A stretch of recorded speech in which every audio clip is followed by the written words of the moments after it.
Please join me in offering him a very warm welcome.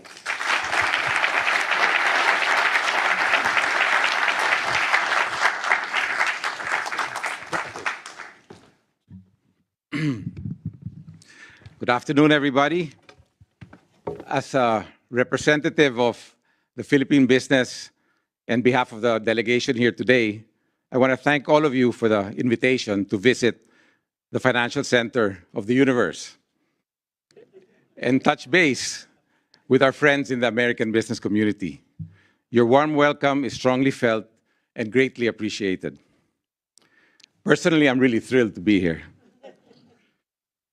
The New York Stock Exchange has energy like nowhere else in the world. The only natural and appropriate response to this invitation would be to return the favor in the best way that we know how. And with the same spirit of goodwill and partnership the United States has shown the Philippines for all these many decades. The friendship between our two countries has always been like Wall Street itself, a busy two-way street of economic give and take. And we sincerely hope and believe it will remain like this forever. So we're here today to support our president and his genuine efforts to revitalize this relationship and remind you of our commitment. We support his efforts to assure you of the integrity, of the stability, and the solidarity of his administration and the Philippine economic system, which is not without wounds, but neither without the determination to heal them. And of course, to unlock the massive economic potential our country has to offer with the help of good friends like you. We live in uncertain times, but in our corner of the world, the Philippines remains one of Asia's fastest growing economies. And with the pandemic now largely out of the way, we're back on the fast track, accelerating out of recovery mode and onto the promising possibilities of the future. Now more than ever, with the dawn of a new era of digital progress and an environment that has never been more enabling and conducive for business, the Philippines is ripe for investment. The average Filipino being 23 years old, we have a large talent pool of young, competent, and reliable human resources.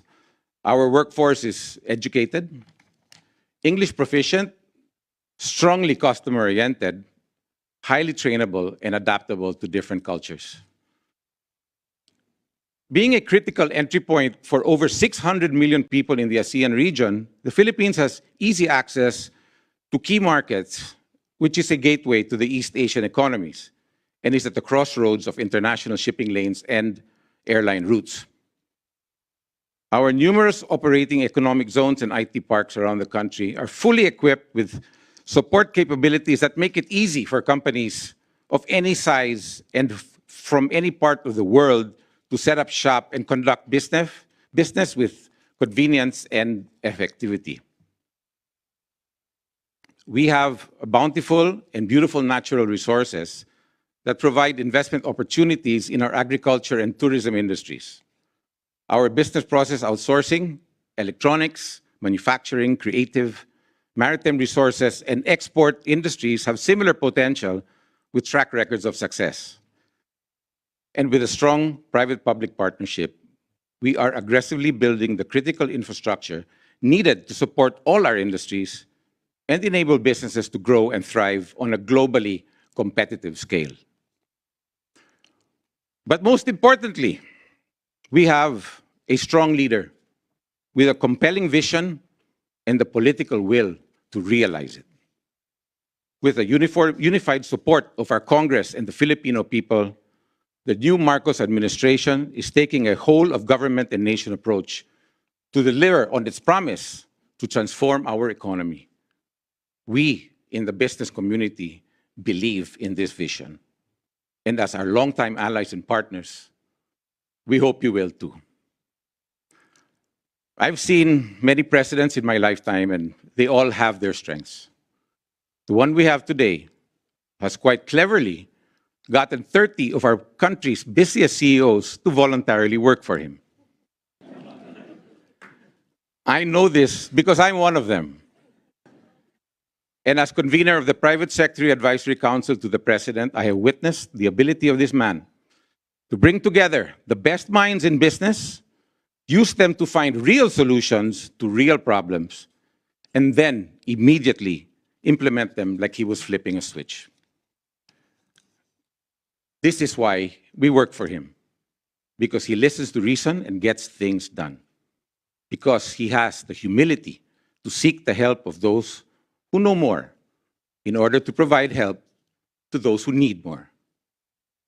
This is the kind of decisive, action-oriented leadership we have today. This is the kind of leadership that inspires a nation to believe in its true worth. And this is the kind of inclusive and collaborative leadership that will transform our economy into the next big thing in Asia. I thank you and good afternoon.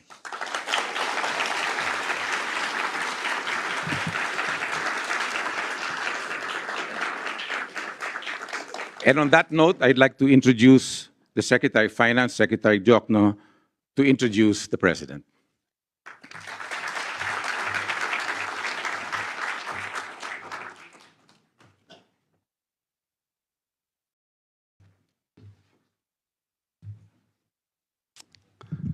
Ladies and gentlemen, it is my honor to introduce to you the President of the Republic of the Philippines, President Ferdinand Romales Marcos Jr.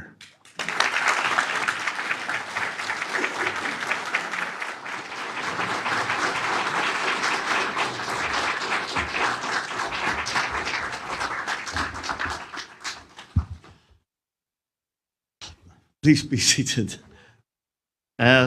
Thank you, Secretary Ben Diokno, all the members of the Cabinet of the Philippines, Mr. John Tuttle, the Vice Chairman of the New York Stock Exchange, and for those kind words from Mr. Sabin Aboitis, the convener of the Private Sector Advisory Council. We have also with us the Speaker of the House, House Speaker Ferdinand Martin Romualdez, and our ambassador to the United States, Ambassador Jose Manuel Romualdez. Also with us is our permanent ambassador to the UN, Ambassador Antonio Lagdameo Sr. And I would be remiss if I did not, of course, include in my greetings the First Lady, Lisa Araneta Marcos. Distinguished guests here today, ladies and gentlemen, good afternoon. On behalf of the Philippine delegation, I wish to express our gratitude to the New York Stock Exchange for inviting us here today. I consider it an engagement of invaluable opportunity to share with you how we are further opening up our economy to accelerate our recovery. Bouncing back from the pandemic, the Philippine economy has seen robust growth since last year and has returned to its path toward upper middle income country status, achievable, we believe, within the next few years. Against this backdrop, we have increased the scope for mutually beneficial investments that would mean more jobs and a better quality of life for Filipinos. For investors, doing business in the Philippines is an opportunity to reap the benefits of a vibrant economy.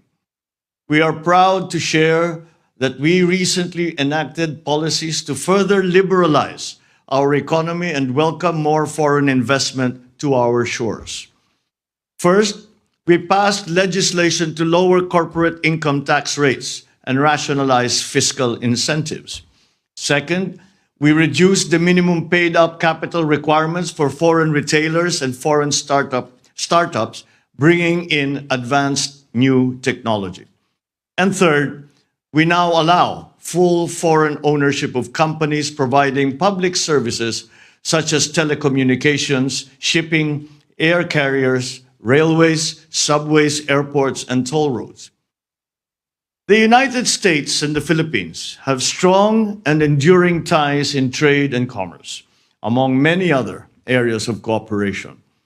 The US is our third largest trading partner and second major source of foreign direct investment applications in 2021. To international investors, the Philippines offers high-quality labor, a large consumer market, and a wide range of fiscal and non-fiscal incentives. At the same time, we remain committed to maintaining sound macroeconomic fundamentals, providing a clear development roadmap. Let me expound a little bit on these important points. First, sound macroeconomic fundamentals.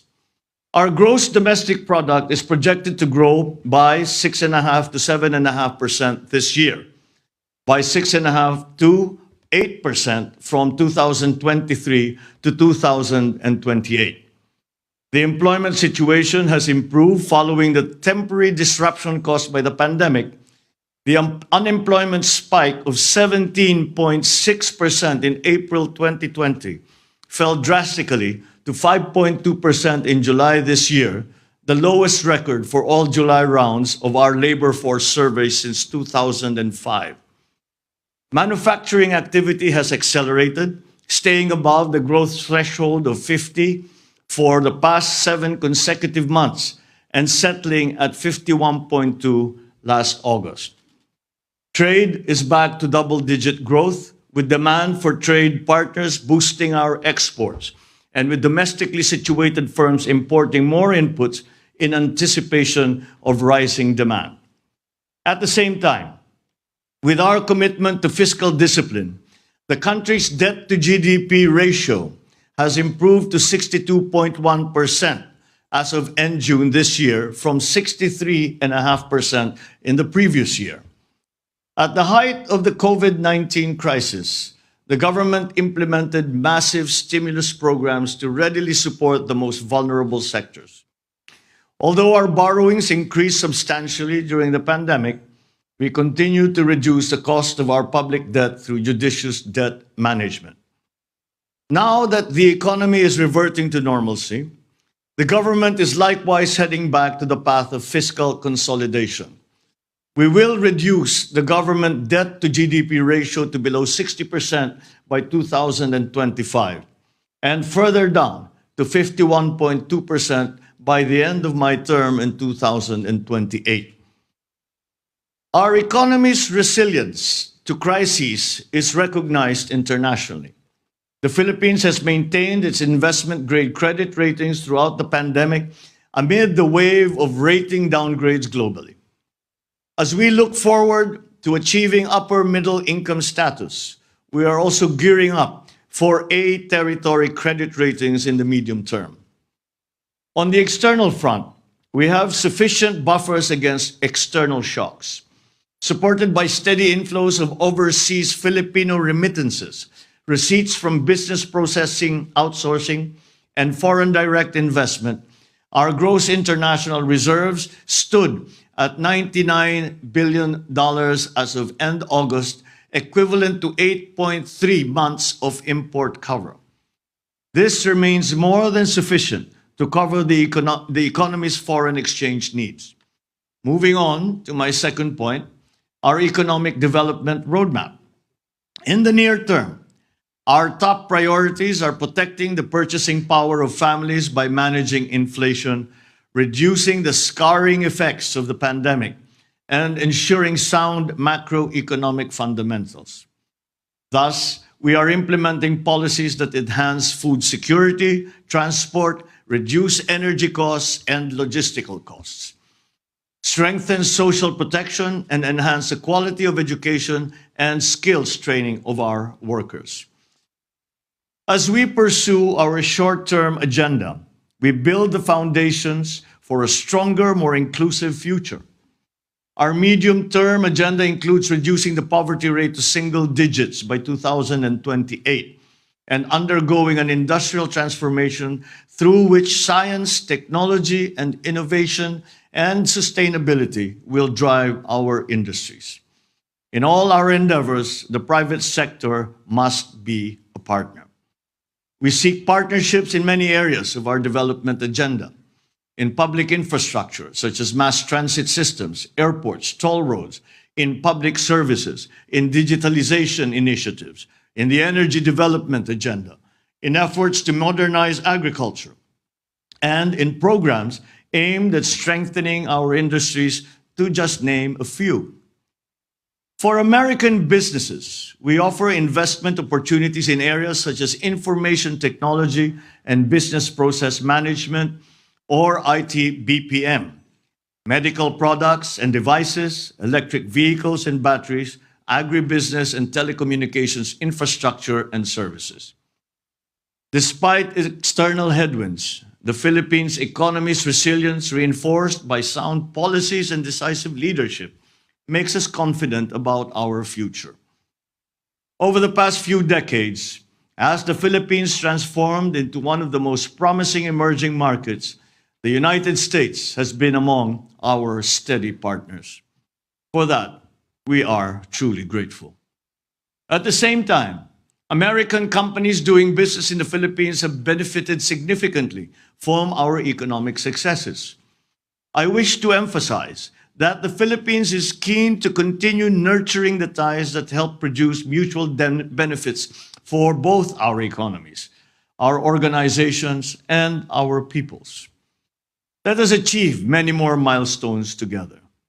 Thank you very much for this opportunity, and good afternoon to you all. We move on. Yep, this Q&A.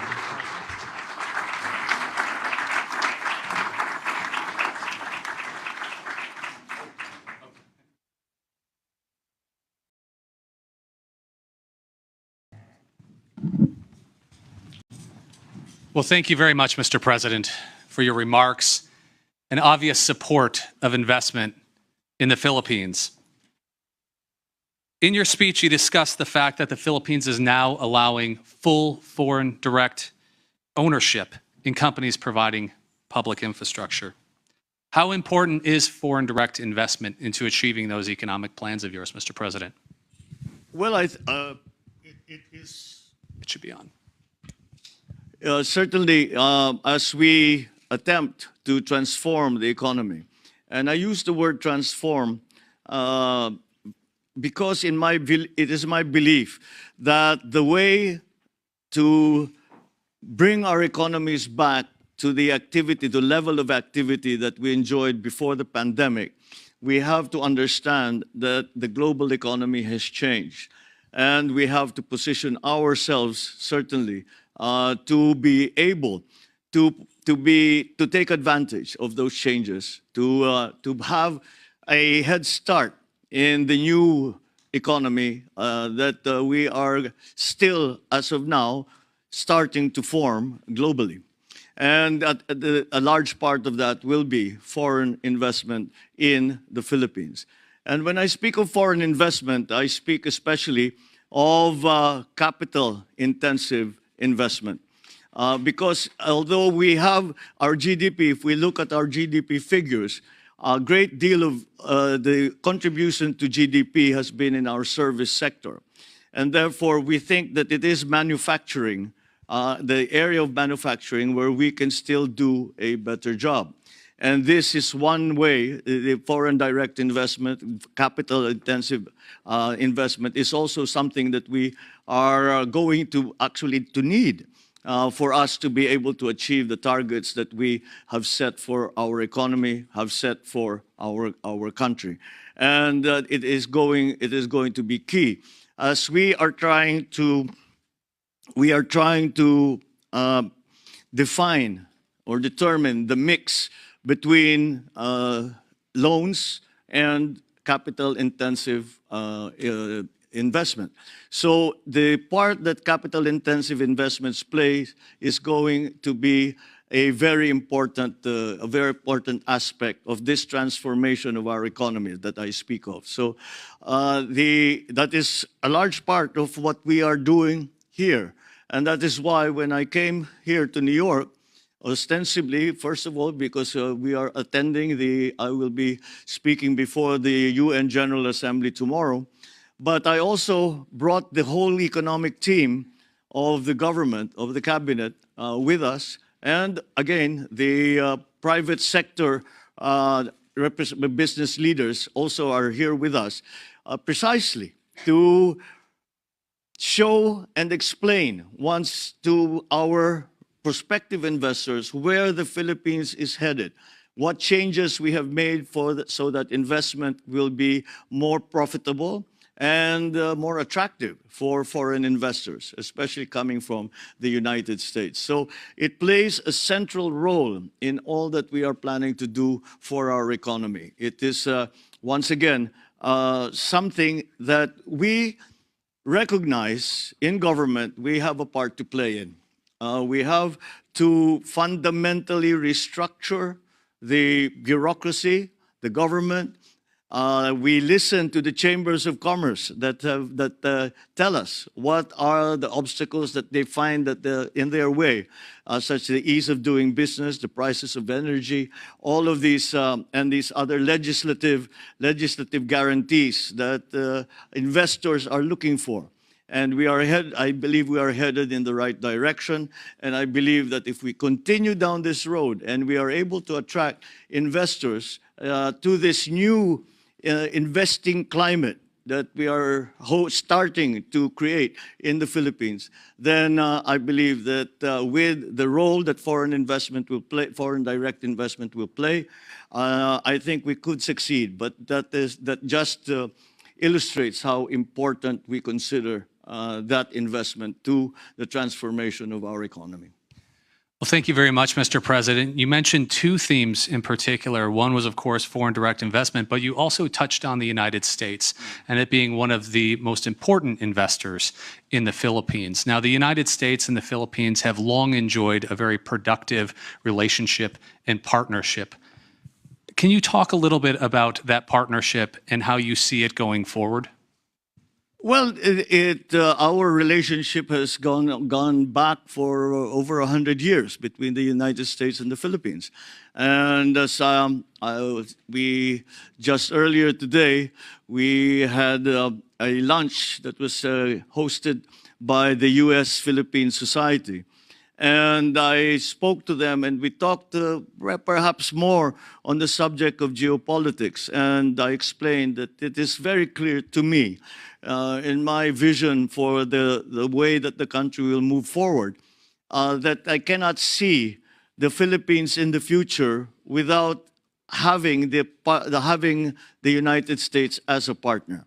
And although I was referring to the geopolitics of it, and I was referring to the political situation in the region and around the world, that certainly does continue to apply in our exchanges in the economic front.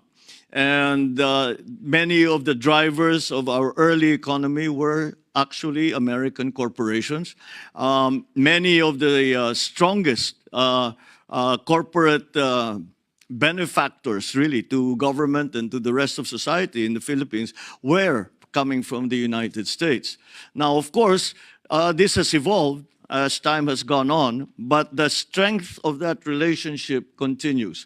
And we envision a further strengthening of those relationships. I believe that the political, economic, diplomatic relations that we make, the partnerships that we forge and that we strengthen now, are going to be extremely necessary for the simple reason that they provide the stability in this highly unstable economic, political, geopolitical, diplomatic environment. This is something that is central to our thinking when it comes to the economic planning for the Philippines. So again, we have adjusted many of our ways of doing business at the behest of our friends in the United States and of the American businesses that are already in the Philippines. And so I think that will give us great opportunities in the future, and for both our countries, for private corporations, for government-to-government agreements and arrangements. We have really opened up the policy of the Philippines to more of these public-private partnerships. But not only PPPs, but also G2G arrangements, as I mentioned, joint venture between private entities. And it is something that we feel can actually be achieved. So the United States has always been central to that.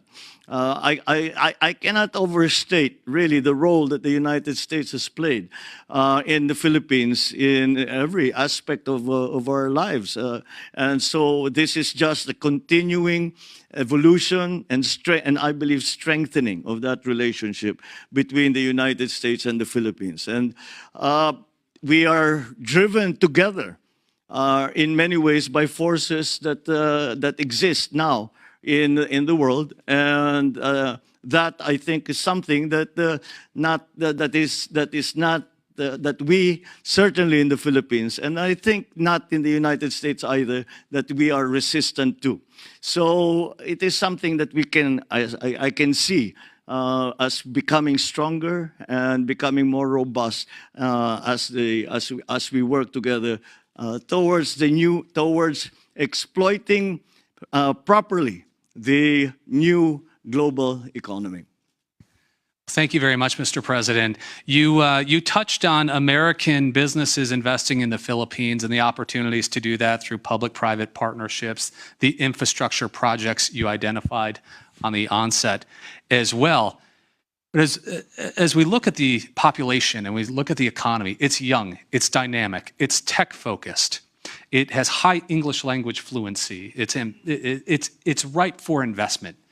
What is your message to investors in this room, those watching us from around the world, for how to invest in this next generation of Philippine companies that one day, selfishly, we hope will come here to the New York Stock Exchange to raise capital and to grow and expand and even do more things? What is your message to them, Mr. President?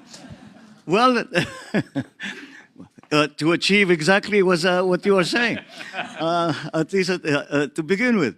Yes, we certainly, when I'm asked why do you have such a bright view of the future, and my answer is always that there are 110 million Filipinos that are working towards the same goal. And that I still believe is our workforce is still our greatest asset.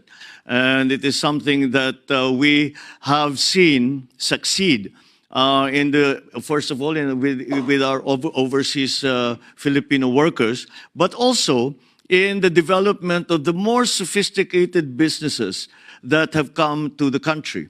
And highly technical, highly requiring technical proficiency, requiring good training in schools. We will still continue to try and improve the education system in terms of the technical side, the technical side of our workforce's training. And as we know, because that is becoming more and more important in the world. But the young people in the Philippines also, I suppose there is a form of institutional memory. And we still look to the United States as our partners. When we are in crisis, we look to the United States. We look to the relationship that has been forged over the many years. And I have to say that the reason that we have done that is that for the most part, we can say that the United States has not failed us. That sentiment remains in our young men and women. That sentiment remains and will, I think, be further fostered if we are able to show some successes, at least immediately. We show some immediate successes in this partnership. And that will galvanize our young people to continue to work in that direction. That, I think, is something that will come naturally if we are able to do all of the things that we are hoping to do to transform the economy, to adjust now. We are, I believe, the youngest country in Asia. and with the graying of other countries around the region, this gives us an advantage in terms of, I suppose, the population dividend. It has been referred to before.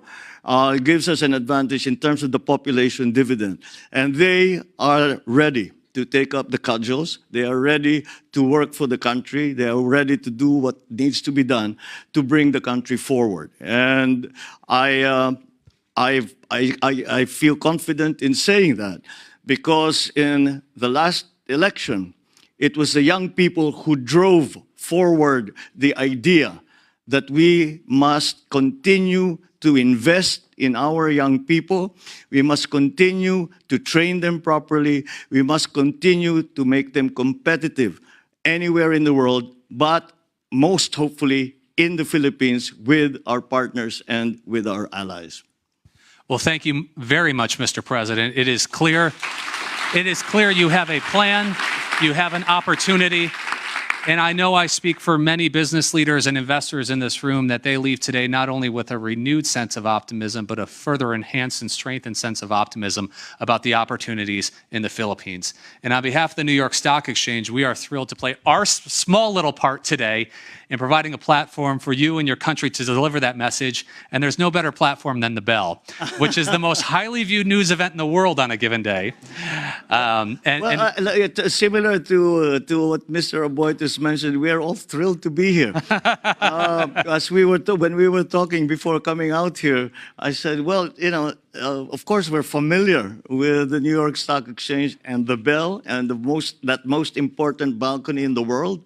But we had always watched it from afar, and have the opportunity to be here personally and to be with all of you in the New York Stock Exchange has been a great opportunity and a great pleasure.